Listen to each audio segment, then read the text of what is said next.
Perto dele estava o Senhor e lhe disse: Eu sou o Senhor, Deus de Abraão, teu pai, e Deus de Isaque. A terra em que agora estás deitado, eu te darei a ti e à tua descendência. Gênesis 28, verso 13. As almas desconfiadas encontram muita dificuldade em se agarrar às promessas de Deus como sendo feitas a si mesmas. Elas temem que seja presunção agarrarem-se às coisas tão boas e preciosas.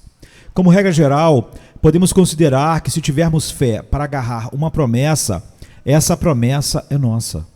Aquele que nos dá a chave que se encaixará na fechadura da sua porta pretende que abramos a porta e entremos.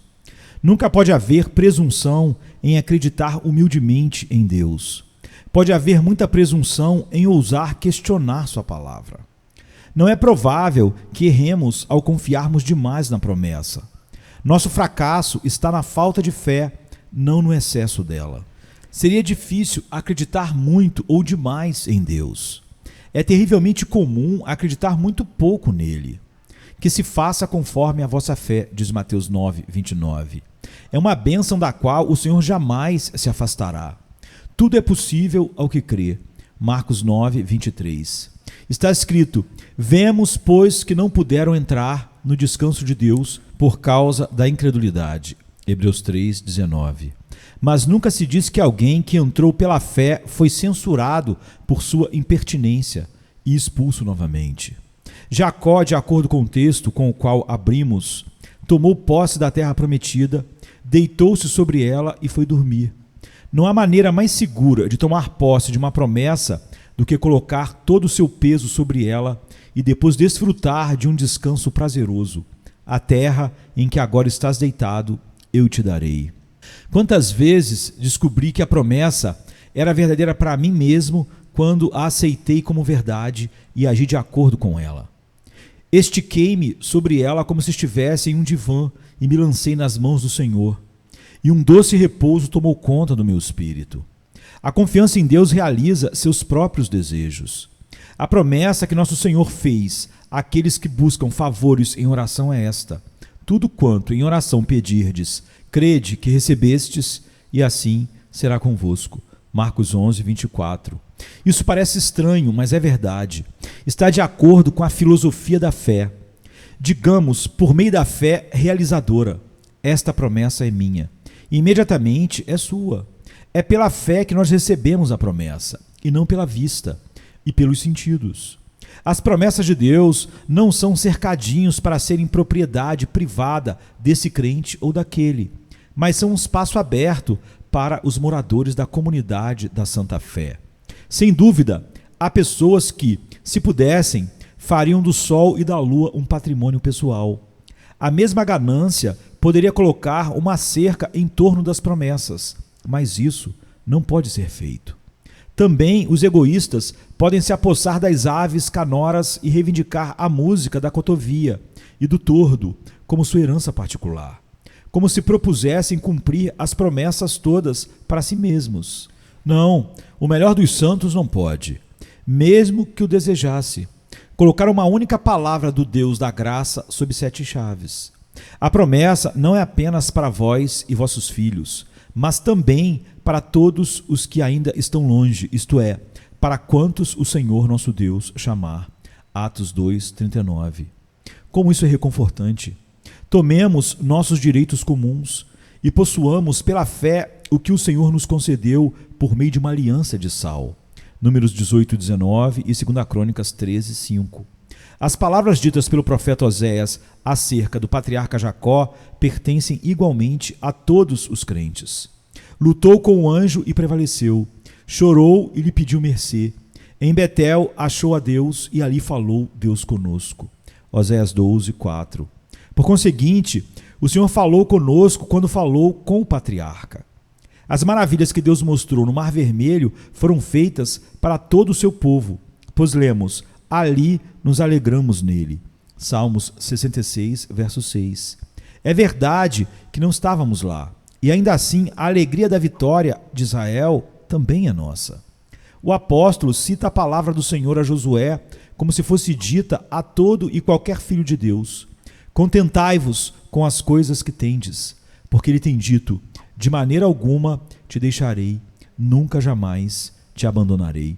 Hebreus 13, verso 5.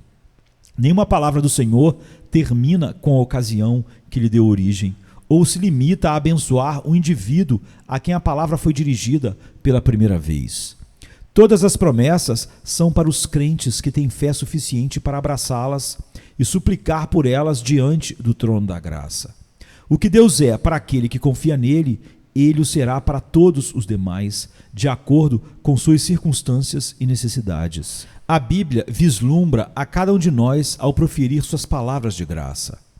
Um conferencista de Bampton disse acertadamente: nós mesmos, somos as próprias pessoas de quem as Escrituras falam, e a quem, como homens, em toda a variedade de formas persuasivas, elas fazem seu apelo condescendente, embora celestial. O ponto digno de observação é constatar como esse livro, de tal espécie e extensão, possui tamanha versatilidade de poder, esse olhar como de um retrato uniformemente fixado sobre nós, que se vira para onde quer que olhemos. Como dizem os versos, o olhar da palavra de Deus, para onde nos voltamos, o teu olhar bondoso, sempre sobre nós. Discernem todos os nossos pesares, desvendam o labirinto de cada interior. Todos se perguntam: que palavra é essa? O coração humilde clama: de onde me conheces? Comunica, para ouvir de ti esse profundo mistério, o conhecimento de si mesma. Essa maneira singular de ser da palavra para cada uma das inúmeras gerações de crentes é um de seus maiores encantos e uma das provas mais seguras de sua inspiração divina. Tratamos nossa Bíblia não como um almanaque antigo, mas como um livro para o presente, novo, atual, aplicável para o momento. A doçura permanente reside no frescor inalterado das antigas palavras sobre as quais nossos pais se alimentavam em seus dias. Glória a Deus, estamos nos banqueteando com eles ainda. Ou, se não estivermos, devemos estar. E só podemos nos culpar se não o fizermos. Os poços de Abraão serviram para Isaque, Jacó e para inúmeras gerações.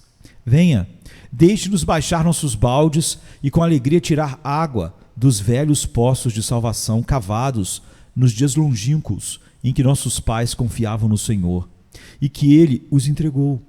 Não precisamos temer que sejamos ingênuos ou crédulos demais. As promessas do Senhor são feitas a todos os que creem nelas. A fé é em si mesma uma garantia de confiança. Se você pode ter fé, você pode confiar. Depois de cumpridas centenas de vezes, as palavras de promessa ainda estão por se cumprir. Muitas vezes, e com certa frequência, nos abaixamos até a nascente da campina e tomamos um gole de água refrescante. A nascente está tão cheia e à disposição, e podemos beber hoje com tanta confiança como se tivéssemos nos abaixado agora pela primeira vez. Os homens não cumprem suas promessas várias e várias vezes. Seria insensato esperar isso deles. Eles são cisternas, mas tu, Senhor, és uma fonte. Toda a minha fonte aprazível está em ti. Venha, querido, siga o exemplo de Jacó. Como ele se deitou em um determinado lugar e fez das pedras desse lugar seu travesseiro, faça o mesmo. Aqui está toda a Bíblia para lhe servir de divã, e aqui estão certas promessas para lhe servirem de travesseiro. Largue os seus fardos e a si mesmo também e descanse. Eis que esta escritura e suas promessas são doravante tuas. A terra em que agora estás deitado, eu te darei. Gênesis 28, verso 13.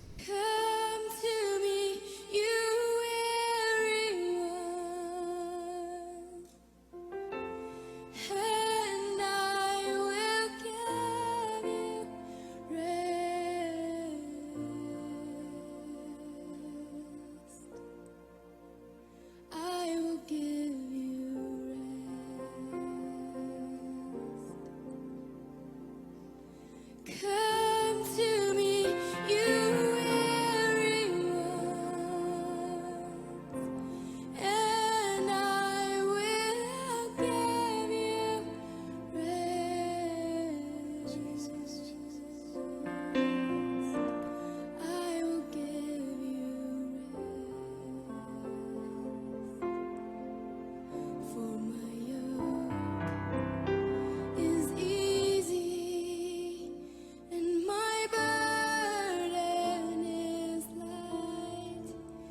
Take me